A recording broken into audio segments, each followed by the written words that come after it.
Good afternoon, mga ka-agri. Ako po si Rani Constantino from the town of Barangay Pantian Dos, Maragondon, Cavite. Ako po ay ex-OFW for 33 years sa Middle East. Ako po ay nagtrabaho una sa Bahrain as junior executive ng isang private company sa Bahrain. Until sa time na ako po ay nalipat ng Saudi Arabia for another 17 years bilang isang marketing consultant.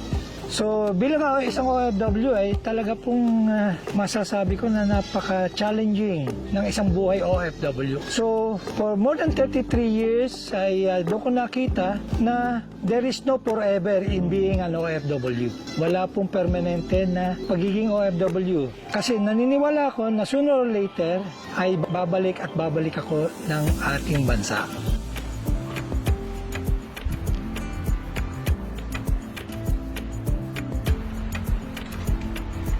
While I'm waiting for the opportunity, the right opportunity to return to the Philippines, ang isa pong naisipan ko doon, ang pag-aagrikultura. Doon ko po naisipan na kapag ako po ay nag-for good na, ay babalikan ko po ang isang agrikultura na programa. Diyan ko napatunayan na sa agrikultura pala ay talagang meron kang security. Security when it comes to your food requirement. Kasi sa agriculture, kahit ikaw ay hindi maraming pera pero ikaw ay mayaman sa iyong mga inaalagaang mga livestock, mayaman sa iyong itinatanim sa iyong mga kapaligiran, ay well secured ka na.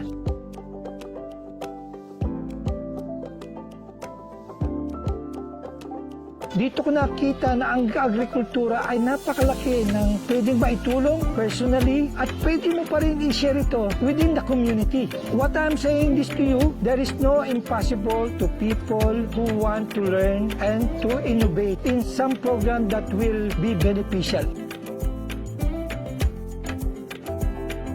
Ang isa po sa mga nag-inspire sa akin na nag-encourage when I started this farming, ay yung po isa ko pong kapwa OFW na for many years ay tumutulong din sa mga OFW. Ito po yung current Deputy Director General ng TESDA sa Partnership and Linkages Office na si DDG Aniceto John Baptiste. Siya po yung unang nag-encourage sa akin. Pareho po kaming OFW. Siya po yung nagsabi sa akin, Karani, kailangan mo mag-level up at yung pag-level up mo ay maitutulong natin yan through the government program ng abot kamay ng TESDA.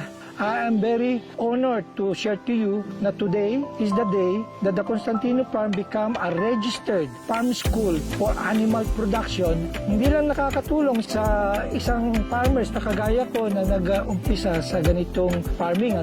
Ito po ay ibabahagi natin ng farm through program ng TESDA na ang mga interested student ay pwede po natin itong mabigyan ng pagkakataon na magkaroon sila ng scholarship grant through the initiative ni Congressman John Baptiste na magbibigay ng tamang programa Sustainable Livelihood kasi kapag kayo po ay nag-engage sa farming, you need to have a technical training skill at yun po yung aming ibibigay sa ganitong farm school.